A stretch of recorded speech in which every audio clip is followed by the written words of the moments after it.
अस्सलाम वालेकुम, welcome to my channel voice over by Aamna Shah. I hope कि आप खुश होंगे।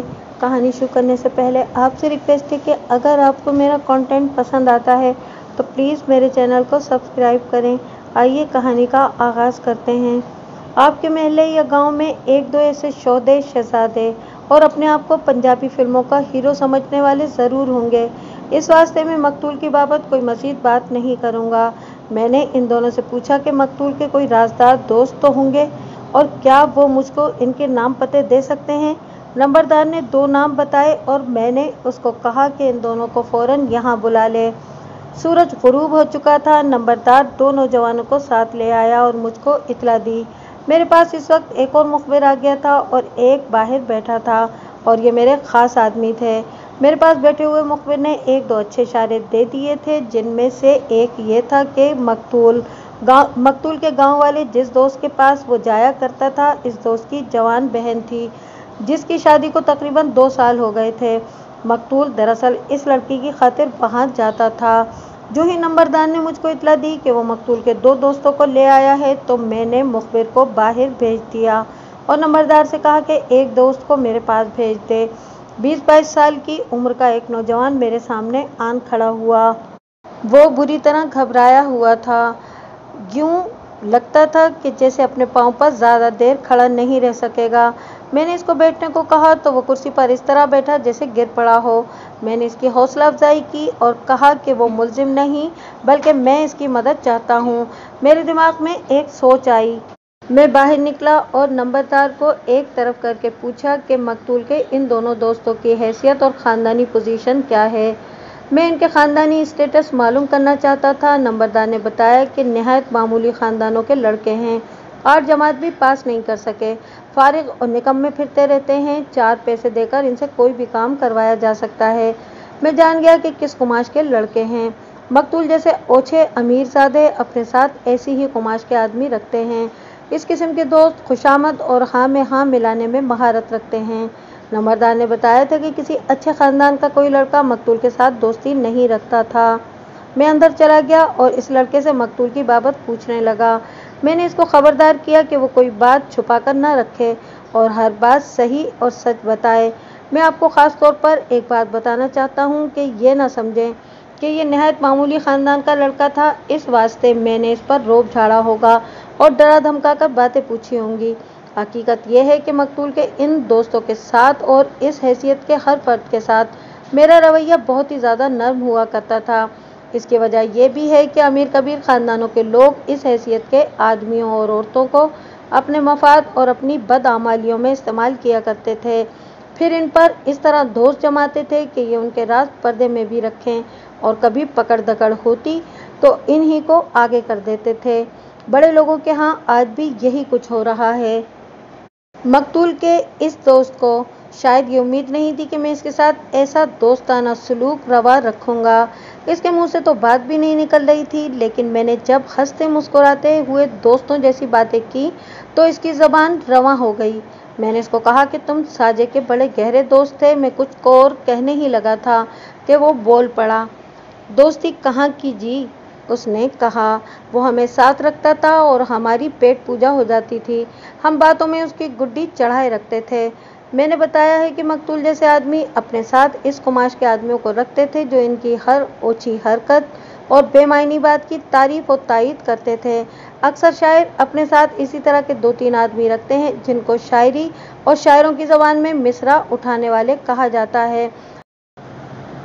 इधर शायर ने अपना मिसरा पूरा भी न किया और इन आदमियों ने वाह का खुल गपाड़ा शुरू कर दिया। वो शायर के हर मिसरे को दोहराते और उछल उछल कर दाद देते हैं।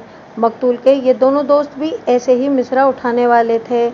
मैं इन दोनों दोस्तों की पूछगछ तफसील से बयान नहीं करूँगा, इस वास्ते कि इनसे मेरे काम की सिर्फ एक बात मालूम हुई थी, मैं वही आपको सुनाऊँगा। दोनों से मैंने बारी बारी पूछगछ की और अच्छा खासा कुरेदा भी, लेकिन दोनों ने मकतूल की अखलाकी हालत वही बताई जो मैं मुखबिरों की ज़ुबान से पहले सुना चुका हूँ। इन दोनों ने तस्दीक की कि मकतूल अपने आप को गुलफाम समझता था और ज़्यादातर उसका मौजूए गुफ्तगू औरत ही होता था। उन्होंने तफ्तीश के वास्ते जो कारआमद बात बताई वो कुछ देर पहले मेरा एक मुखबिर बता चुका था। इन दोनों लड़कों ने मज़ीद तफसीलात बता दी। वो ये थी कि मकतूल मील 2 मील दूर गांव के जिस दोस्त को मिलने जाया करता था उसकी एक जवान बहन थी और उसकी शादी भी हो चुकी थी। मुखबिर ने तो इतना ही बताया था कि मकतूल इस लड़की की खातिर वहां जाता था। मकतूल के दोस्तों ने पूरे यकीन के साथ बताया कि इस लड़की के साथ मकतूल की दोस्ती थी और ये भी बताया कि अपने खाविंद के पास वो इतना नहीं रहती थी जितना अपने माँ बाप के घर रहती थी। दोनों ने ये भी बताया कि मकतूल इनको अपने मुआशके सुनाता रहता था जिनमें अक्सर झूठ की आमेजिश होती थी, लेकिन गांव वाले दोस्त की बहन की बाबत जो बताता था वो बिल्कुल सही था। मैंने इनसे पूछा कि अपने महल्ले या शहर के किसी और महल्ले की किसी औरत के साथ उसका दोस्ताना होगा। दोनों ने बिल्कुल वही बात की जो मैं सुन चुका था, वो ये कि मकतूल इंतहाई घटिया और गरीब घरों की लड़कियों को फांस लेता और रुपए पैसे से इनके मुंह बंद रखता था।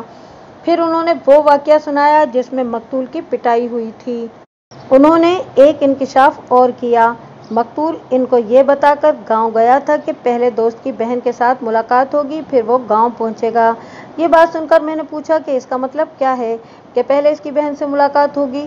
दोनों दोस्त मेरे सवाल का कोई ठीक जवाब न दे सके। एक ने कहा कि शायद दोस्त की बहन को मकतूल ने पैगाम भेजा होगा कि वो आ रहा है और बहन उसको रास्ते में मिले। मजीद कुरेदने पर यह मालूम हुआ कि दोस्त की बहन के साथ मकतूल की मुलाकातें उमूमन रात के वक्त गांव से बाहर होती थीं। लड़की इतनी दिलेर थी कि रात को घर से निकल आती और वहां पहुंच जाती थी जहां मकतूल इसको बताता था। मेरा ख्याल था कि मकतूल का ये दोस्त, जिसका नाम मैं अयूब लिखूंगा, मामूली ख़ानदान का फ़र्द होगा, लेकिन इन दोनों ने बताया कि अयूब के ख़ानदान का स्टेटस मकतूल के ख़ानदान जैसा ही था। वो भी अमीर ज़मींदारों का ख़ानदान था। ऐसे ख़ानदानों की लड़कियां भी दिलेर हुआ करती हैं। ये ऊंची ज़ातों के लोग होते हैं जिन पर कोई तनकीद करने की जुर्रत ही नहीं करता। मुझको कुछ इस तरह नजर आने लगा जैसे कत्ल का बायस अयूब की बहन ही है। अयूब और उसकी बहन, जिसको मैं ज़रीना लिखूंगा, अगर वाकई ऊंची ज़ात के ख़ानदान थे तो इनका मुंह मकतूल रुपए पैसे से बंद नहीं कर सकता था जिस तरह वो गरीब लोगों के साथ करता था। अयूब को या ज़रीना के खामिंद को पता लग गया होगा कि मकतूल ने ज़रीना के साथ दरपर्दा दोस्ती लगाई हुई थी, तो इन दोनों में से किसी ने मकतूल का काम ही तमाम कर दिया। पहले मैंने ये सोचा था कि अयूब को थाने बुलाकर पूछूंगा कि मकतूल उसके घर तक पहुंचा भी था या नहीं, लेकिन अब मैंने ये फैसला कर लिया कि इस गांव के मुखबिरों को पहले बुलाकर पूछूंगा। इनकी रिपोर्टों के मुताबिक अयूब की तलबी करूंगा। रात बहुत गुजर गई थी, थकन से बुरा हाल हो गया था। नंबरदार ने बड़ा पुरतकल्लुफ़ और मुरगन खाना खिलाया था जिससे मुझ पर खुनूद की तारी होने लगी और दिमाग ने पहला जैसा काम करना छोड़ दिया। मैं मकतूल के दोनों दोस्तों को फारिग करके अपने घर को चला तो दोनों ने रास्ता रोक कर मेरे आगे हाथ जोड़ दिए और कहने लगे कि मैं मकतूल के बाप को या किसी और को ये पता न चलने दूं कि हमने मकतूल की बाबत ये बातें बताई थीं। इन दोनों की ये दोस्ती और परेशानी मेरे वास्ते कोई नई बात नहीं थी। मैंने पहले ही कहा है कि ऊंची ज़ातों और दौलत वाले ऐसे ही छोटे छोटे हाजतमंद और नादार लोगों को अपने गुनाहों में शामिल करके पकड़े जाने की सूरत में उनको ही आगे कर देते थे।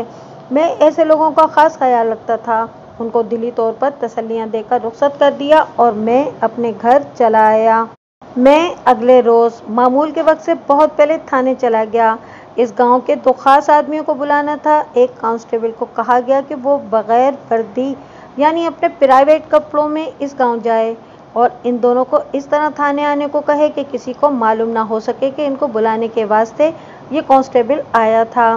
कांस्टेबल मेरी बात को अच्छी तरह समझता था और वो इन दोनों को जानता था।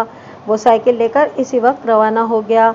अगर लाश सालिम होती और ये आम किस्म का पोस्टमार्टम होता तो गुज़िश्ता रोज़ ही मुझको रिपोर्ट मिल जाती, लेकिन लाश कई टुकड़ों में कटी हुई थी जिसने डॉक्टर का काम पेचीदा कर दिया था। लाश के इन टुकड़ों में जिगर में नहीं था और दिल भी नहीं था। दिमाग अलबत्ता खोपड़ी में मौजूद था।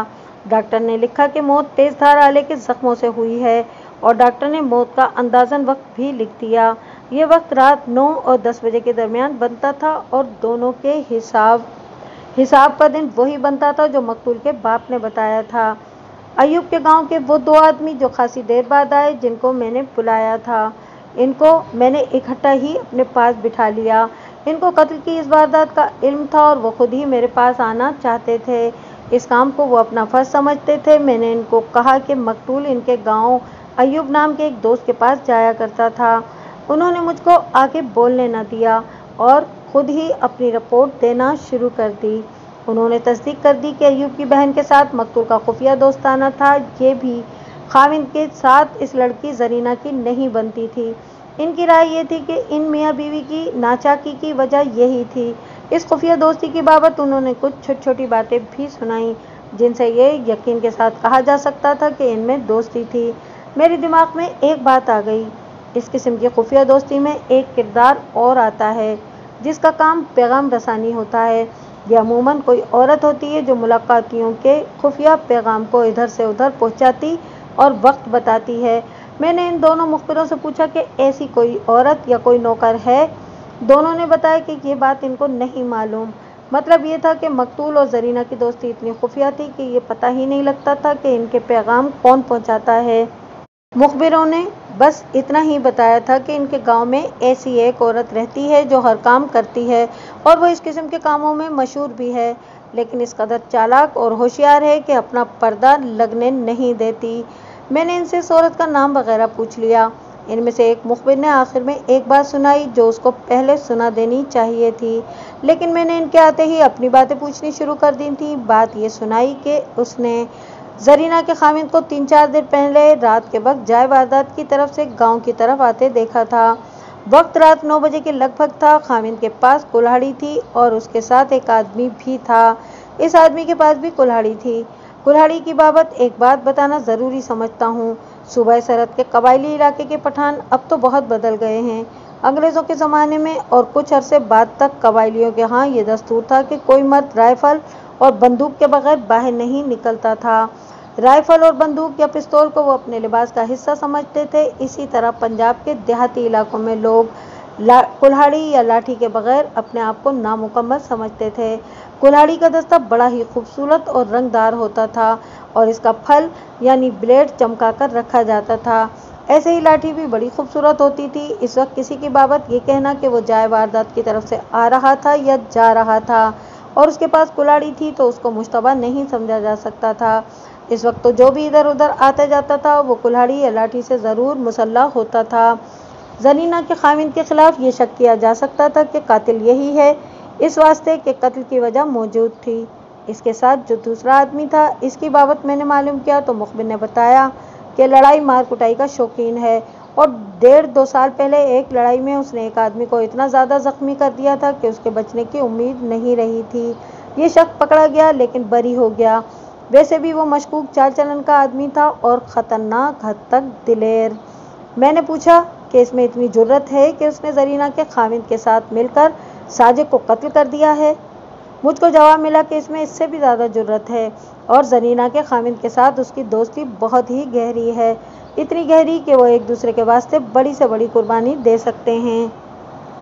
इन दोनों को मैंने रुखसत कर दिया और एक कांस्टेबल को बुलाकर कहा कि वो अय्यूब को बुला लाए। मुझको ख्याल आ गया कि अय्यूब शायद मकतूल के घर ही होगा। मुझको ये पता लगा था कि जनाजा देर से होगा। अय्यूब इसका बड़ा गहरा यार था, इसको मकतूल के घर ही होना चाहिए था। कांस्टेबल को लेकर मैंने कहा कि पहले वो मकतूल के घर जाए, अगर अय्यूब वहाँ ना हो तो उसके गांव जाकर साथ ले आए। अय्यूब मकतूल के घर में मिल गया और कांस्टेबल उसको अपने साथ ले आया। इससे पहली बात ये पूछी कि मकतूल उसके घर जा रहा था, क्या वो उसके यहाँ पहुँचा था? नहीं जी, उसने जवाब दिया, वो मेरे पास नहीं आया था। इसके घर वाले भी यही कहते हैं कि वो बता कर गया था कि वो मेरे पास आ रहा है और 3-4 दिन वहीं ठहरेगा।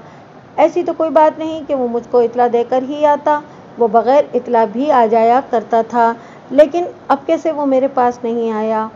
वो तुम्हारा बहुत ही गहरा दोस्त था, मैंने कहा। तुम्हें ज़रूर मालूम होगा कि उसकी किसी के साथ इतनी ज़्यादा दुश्मनी थी कि वो मारा गया।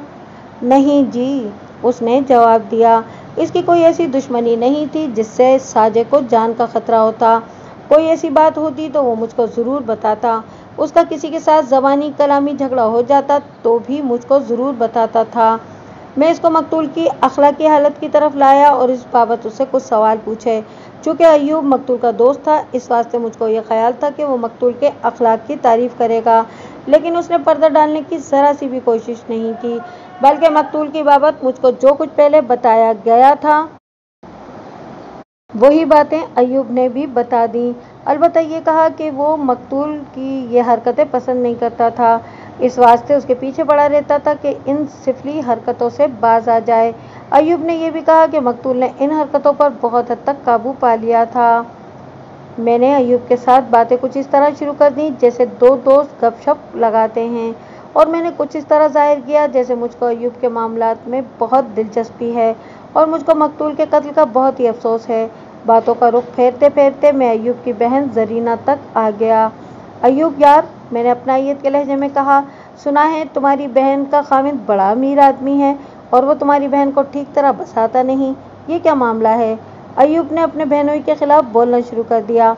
उसने अपनी बहन को शरीफ और मजलूम साबित किया। वो कुछ तो बताता होगा।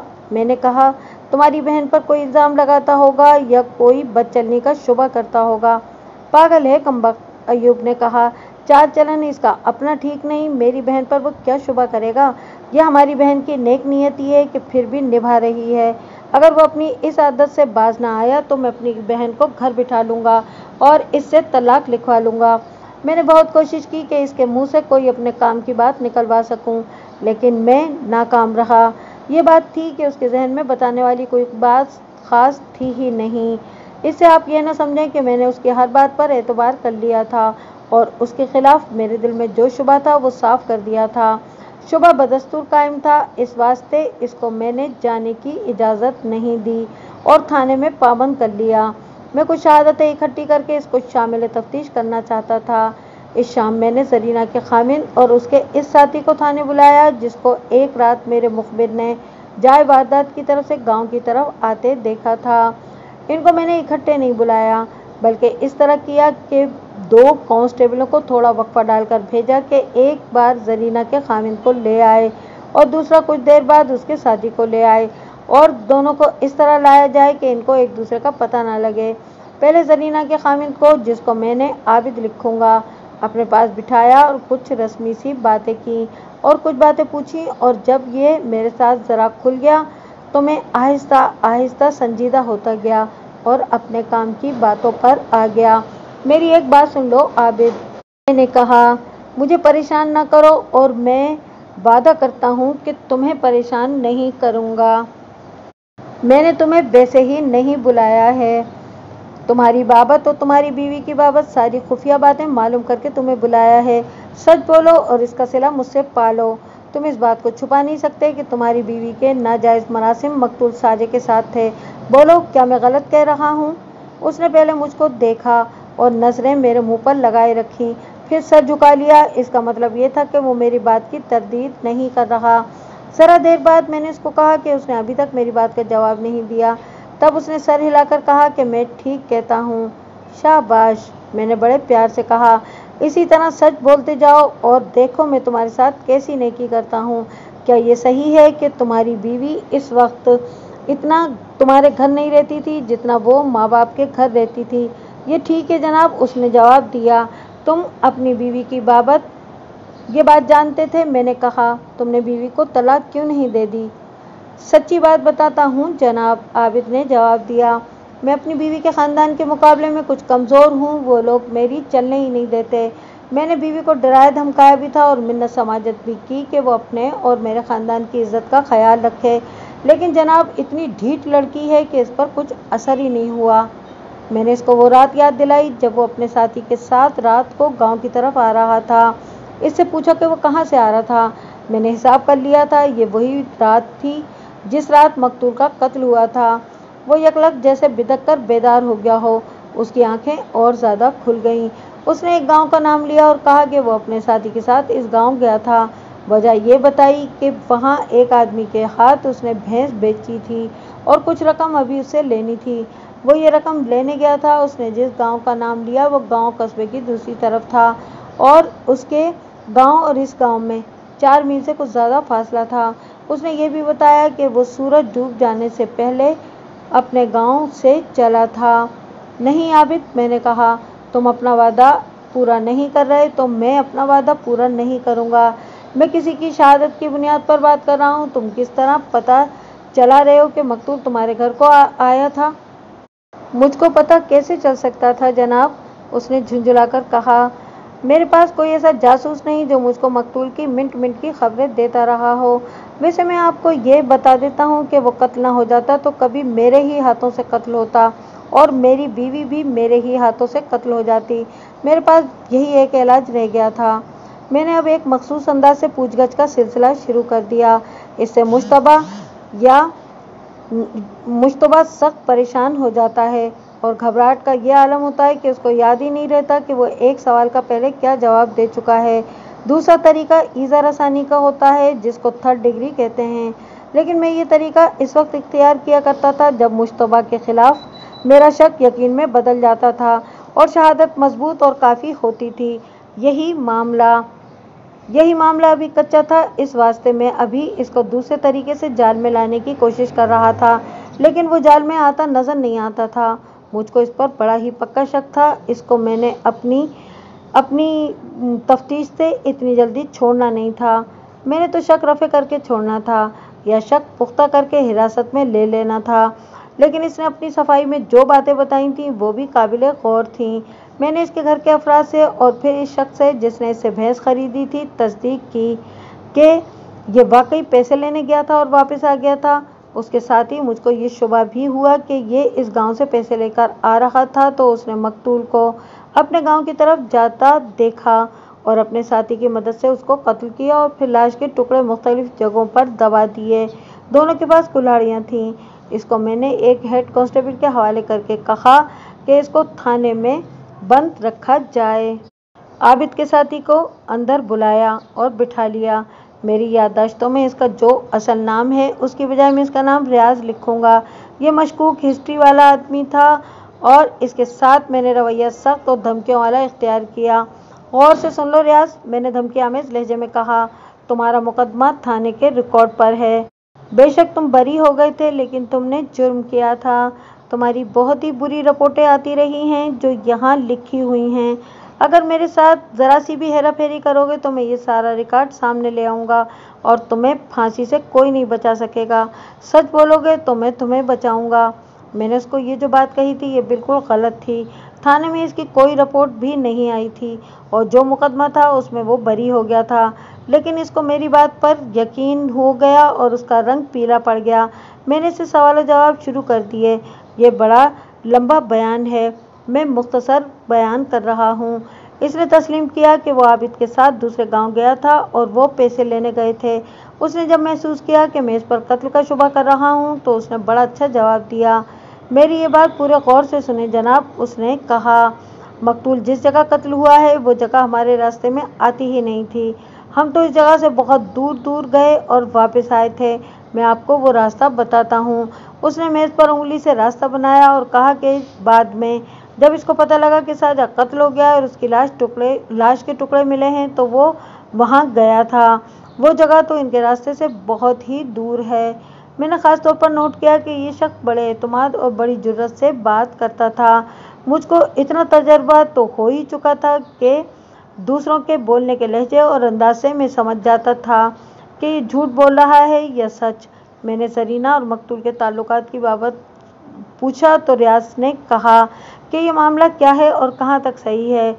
उसने कहा कि इसमें किसी शक व शुबे की गुंजाइश है और नहीं और है भी नहीं कि इन दोनों के आपस में काबिल एतराज़ ताल्लुकात थे। फिर मैंने पूछा कि आबिद का इस सिलसिले में क्या रवैया और अंदाज था। जनाब, मुझको इजाज़त दें तो मैं सारी बात सुना देता हूँ, रियाज ने कहा। आबिद इस मामले में बहुत परेशान था। मैं इतनी सी बात तो समझ सकता हूँ कि आपको ये शक है कि साजे को आबिद ने और मैंने कत्ल किया है। ज़ाहिरी तौर पर बात यही बनती है, लेकिन आप मुझसे बहुत ज़्यादा अकल वाले हैं। गौर करें और किसी नतीजे पर पहुँचें। सच्ची बात यह है कि आबिद मेरे साथ इस मसले पर बात करता रहता था। हम दोनों ने कई बार सोचा था कि साजे को माफ़ कर दिया जाए, लेकिन आबिद कहता था कि अपनी मुर्गी पड़ोसियों के यहाँ जाकर अंडे दे तो ये पड़ोसियों का कसूर नहीं बल्कि अपनी मुर्गी का कसूर है। आबिद अपनी बीवी को ज़ुबह करने की बातें किया करता था। आबिद बीवी को तलाक क्यों नहीं देता था? मैंने पूछा। डरता था, रियाज ने कहा। इनका ख़ानदान ज़रा कमज़ोर है, फिर उसका बाप शरीफ आदमी है और वो वक़ार का ज़्यादा ख्याल रखता है। आबिद कोई बुज़दिल आदमी नहीं, लेकिन मैं बता सकता हूँ कि वो मकतूल को इतना कसूरवार नहीं समझता था जितना अपनी बीवी को। अगर वो कत्ल का इरादा कर ही लेता तो सबसे पहले अपनी बीवी को कत्ल करता और मैं उसके साथ होता। हमारी दोस्ती कुछ ऐसी ही है। ज़रीना के भाई अयूब को तो अपनी बहन का ख्याल रखना चाहिए था ना, मैंने कहा। या ये बात है कि साजिद ने उसकी आंखों पर कोई पट्टी बांधी होगी। अयूब में गैरत की कमी है, रियाज ने कहा। इसको ये तो पता होना चाहिए था कि साजिद किस कुमाश का आदमी है। ये भी कोई हैरानी वाली बात नहीं होगी कि अयूब ने साजिद की किसी बहन के साथ ऐसी ही दोस्ती लगाई हुई हो। मैं मान नहीं सकता कि अयूब को अपनी बहन की ये दोस्ती मालूम नहीं थी। साजिद यहाँ आता था तो अयूब की बहन को ससुराल में पता लगता था तो वो किसी को बताए बगैर अपने घर पहुँच जाती और जितनी देर और जितने दिन साजिद यहाँ रहता वो अपने घर में ही रहती थी। इसका मतलब यह है कि तुम सब कुछ जानते हो, मैंने कहा। तुम्हें ये भी पता होगा कि ये चोरी छुपे मिलते कहाँ थे।